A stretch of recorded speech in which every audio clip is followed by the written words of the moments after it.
Hello friends, super magic રસોઈમાં મિત્રો હું આપનું સ્વાગત કરું છું। આજે હું ગુંદની ચાની રેસીપી તમારી સાથે શેર કરું છું। તો તમને ચોક્કસ મિત્રો આ શિયાળામાં આ વિડીયો ઉપયોગી થશે। ગમે તો લાઈક કરજો, શેર કરજો અને સબસ્ક્રાઈબ કરવાનું તો ભૂલતા જ નહીં। અને મિત્રો બાજુમાં રહેલું બેલ આઇકનને પણ પ્રેસ કરજો, જેથી કરીને લેટેસ્ટ વિડીયોની માહિતી તમને મળતી રહે। તો હવે મિત્રો આપણે રૂટીન ચા તો બહુ પીતા હોઈએ છીએ, પણ જો આપણે શિયાળો છે અને આ ગુંદની ચા આપણે આમ ગુંદ નથી રેગ્યુલર લઈ શકતા, પણ આ રીતે તમે ચા ગુંદવાળી પીશો ને તો તમારે આ સાંધાના દુખાવા છે, કમરના દુખાવા છે, એ બધું જ દૂર થઈ જશે અને તમને એનર્જી પણ ફીલ થશે અને તમારી ચા પણ લેખે લાગશે। એટલી આપણે ટેસ્ટી ચા બનશે।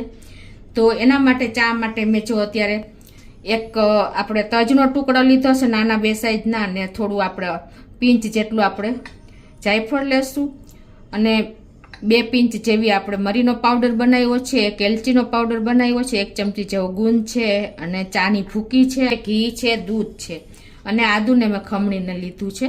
તો બનાવવાનું ચાલુ કરીએ। તો આ રીતે ગેસ ઓન કરી અને આપણે 1 ચમચી જેવું ઘી એક પેનમાં મૂકી દીધું છે અને આપણે બહુ ઘી નથી ગરમ કરવાનું, આપણે થોડુંક મેલ્ટ થાય ને ગેસની ફ્લેમ સ્લો રાખી છે અને તરત જ આપણે આમાં ગુંદ નાખી દેશું। જો ગુંદ દાજી જશે ને તો એની વાસ આવશે, એટલે આપણે અત્યારે જ નાખી દઈએ છીએ। તો આ રીતે જો આપણે સ્લો ફ્લેમ ઉપર ગુંદ જરાય પણ કચાશ ન રહે ને એવો આપણે સાંતળી લેશું, એટલે શું કે પ્રોપર અંદર સુધી સંતળાઈ જશે। આપણો ગુંદ પણ સંતળાઈ ગયો છે, તો આપણે એક પ્લેટમાં લઈ લેશું। આપણે ગેસ ઓન કરી અને એક પેનમાં આપણે અડધો કપ જેવું પાણી મૂકી દેશું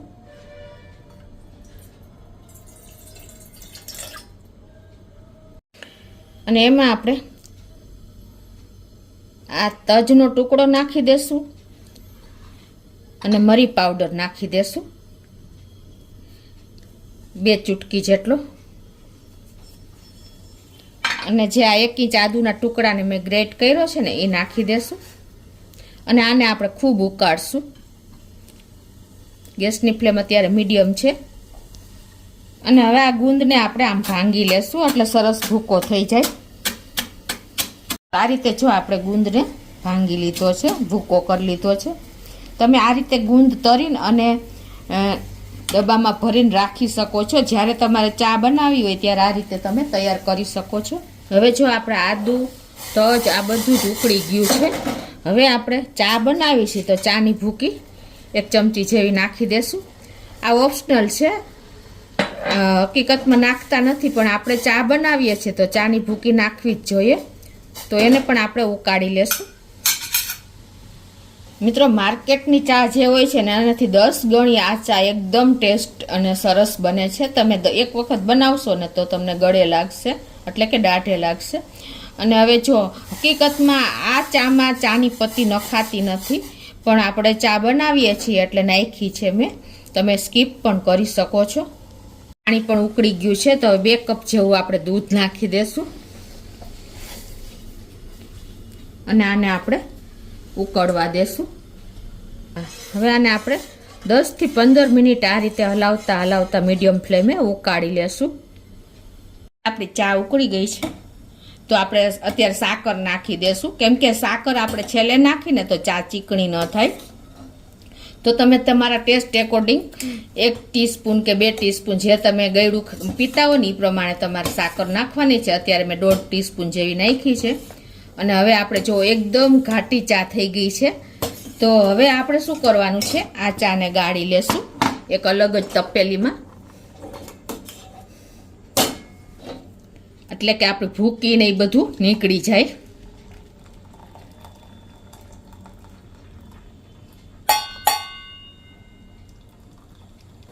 હવે આને આપણે જો ગેસ ચાલુ જ રાખ્યો છે મીડિયમ ફ્લેમ ઉપર, અને હવે આપણે જાયફળ નાખી દેશું।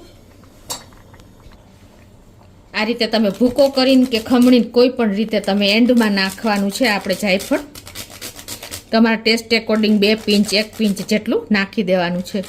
તો જો આપણે જાયફળ પણ નાખીએ અને હવે લાસ્ટમાં આપણે એલચી પાવડર પણ આમાં જ નાખી દેશું, કેમ કે આપણે ભૂકીને એ બધું તો કાઢી જ લીધું છે।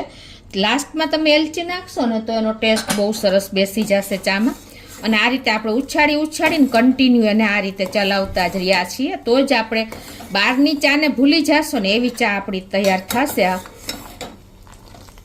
હવે જે આપણે આ ગુંદને ટોચી લીધો છે ને એ ગુંદ આપણે ચામાં લાસ્ટમાં નાખવાનો છે અને એને આપણે હલાવી લેશું ગુંદ નાખ્યા પછી. તો આ રીતે જો આપણે ગુંદ નાખી અને 1-2 મિનિટ આ રીતે હલાવી લેશું એટલે એકદમ આપણી ગુંદ ચા રેડી થઈ જશે. જુઓ એકદમ આપણી ગુંદ નાખો ને પીસેલો એટલે જુઓ આપણી ચા જુઓ મિત્રો, તમને ખ્યાલ આવે રગડા જેવી ચા થઈ ગઈ. આ ચા તમને એટલા બેનિફિટ આપશે ને મિત્રો કે તમે શિયાળામાં દરરોજ તમારે આ ચા પીવી જોઈએ. તો હવે એને આપણે કપમાં નાખીને સર્વ કરી દેશું. એકદમ ઘાટી સરસ આપણી પીવાની ઈચ્છા થઈ જાય ને એવી ચા રેડી થઈ ગઈ છે.